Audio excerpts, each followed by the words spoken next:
sa bagong pambalitaan, himpilan ng katotohanan. Serbisyong paninindigan. Katotohanan ay ipaglalaban at katarungan ang tunay na sandigan. Ito ang The Daily CRS 95.7 sa inyong mga radyo.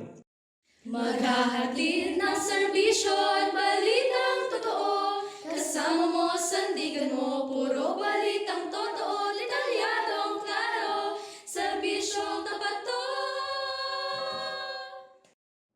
Sandigan ng katotohanan ng bawat mamamayan. Balitang mabilis, tumpak at sulit na sulit. Magandang araw, Pilipinas! Magandang araw, Kalapeños! Ngayon ay araw ng linggo, ika-15 ng Marso, sa tambalang Persilen ng Buhayan, At Joanna Cardino. na naninindigan para sa katotohanan.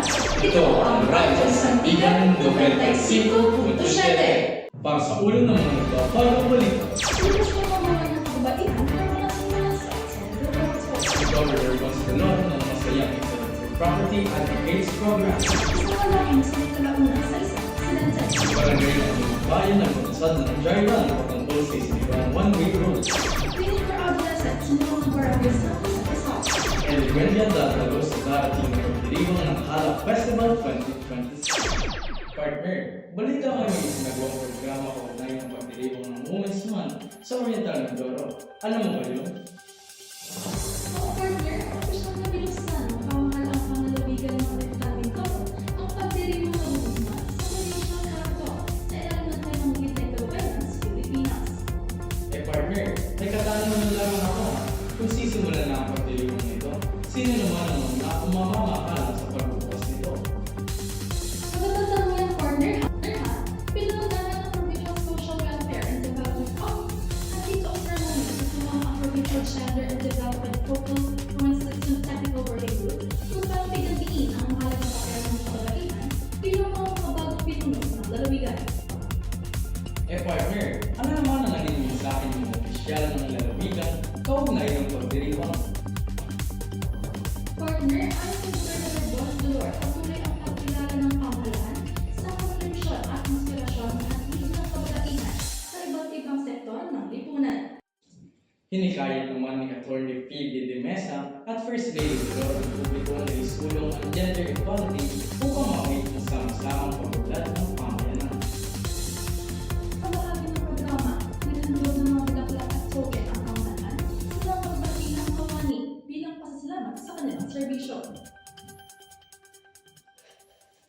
Sa balitang pangbunsod, pagsasagawa ng IT Advocates Program sa bawat mag-aaral ng Oriental Mindoro ay siya magyari ng balita mo.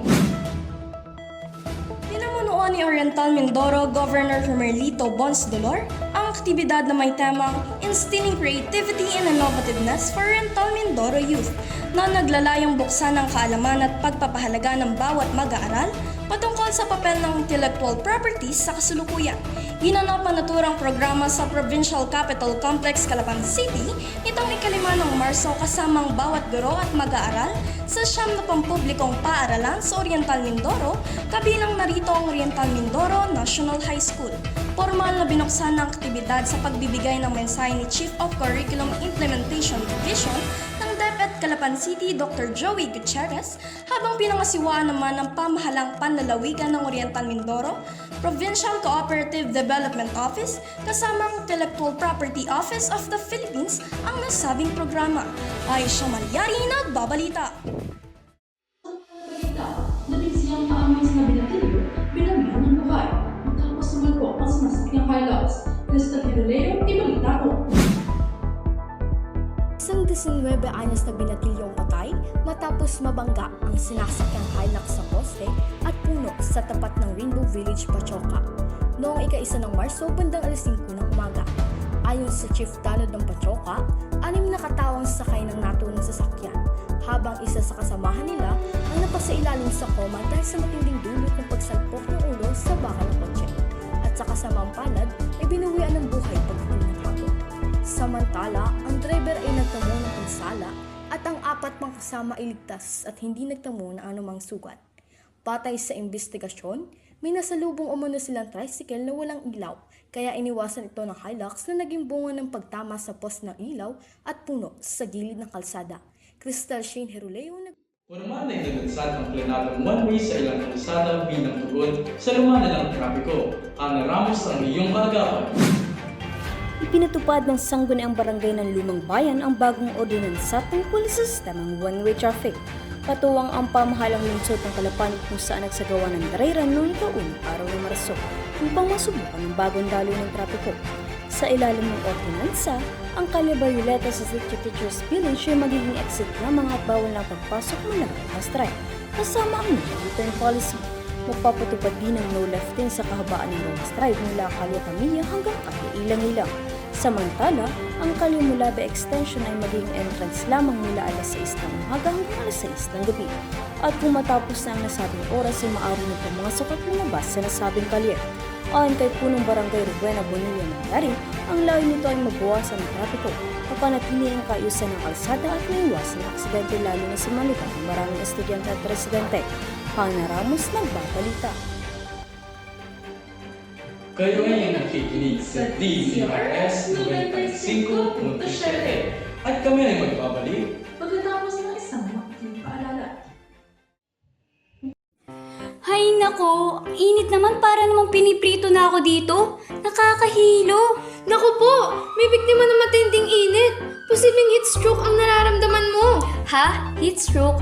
Hindi ba vitamin D to galing sa araw? Hindi. Mag-eva ang vitamin D sobrang init ng panahon. Maaari kang ma-heat stroke kapag kulang sa tubig ang katawan. Pwede ka ding makaramdam ng pagkahilo, panghihina o sobrang pag-init ng katawan. Halika, magpalamig ka muna dito sa may aircon. Ang sarap talaga sa pakiramdam ng malamig. Mag-iingat ka na ha, dahil ang kalaban natin ngayon ay Ang sobrang init! Kaya laging tandaan, uminom ng tubig, magsuot ng maluwag na damit, magpahinga, kumain ng masustansyang pagkain, at maglagay ng sunscreen para maiwasan din ang sunburns. Ang paalala ito ay hatid sa inyo ng kagawaran ng kalusugan at ng himpilang ito.